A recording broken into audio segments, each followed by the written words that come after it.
बिस्मिल्लाहिर्रहमानिर्रहीम। वीडियो के शुरू में मैंने आप लोगों को तहरीक लब्बैक पाकिस्तान की एक रैली दिखाई और हाफिज़ साद रिजवी साहब की वीडियो दिखाई, जिसमें हाफिज़ साद रिजवी साहब ने फ़लस्तीन का झंडा हाथ में पकड़ा हुआ है और एक बड़ी रैली के साथ जा रहे हैं। इसमें हाफिज़ साद रिजवी साहब ने ख़ताब भी किया था और ख़ताब में हाफिज़ साद रिजवी साहब ने क्या कहा था।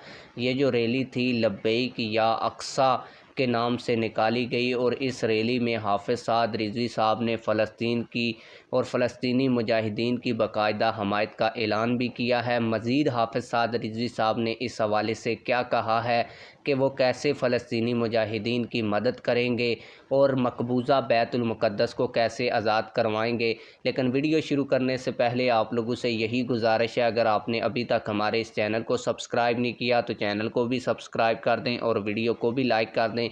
आप लोगों को बताता चलूँ कि हाफिज़ साद रिजवी साहब ने कहा कि एक ऐसा भी जुमा आएगा जिसमें हम मस्जिद अक्सा में जुमा अदा करेंगे और उन्होंने कहा कि ये तभी मुमकिन है कि जब अवाम हमें इक़्तिदार के ऐवानों तक लेकर जाए और उसके बाद जो पहला जुमा होगा और इंशाअल्लाह हम फ़लस्तीन में अदा करेंगे। और तहरीक लब्बैक पाकिस्तान ने फ़लस्तीनी मुजाहिदीन की भरपूर यकजहती के लिए ये रैली निकाली, जिसमें भरपूर तादाद में लोगों ने शिरकत भी की।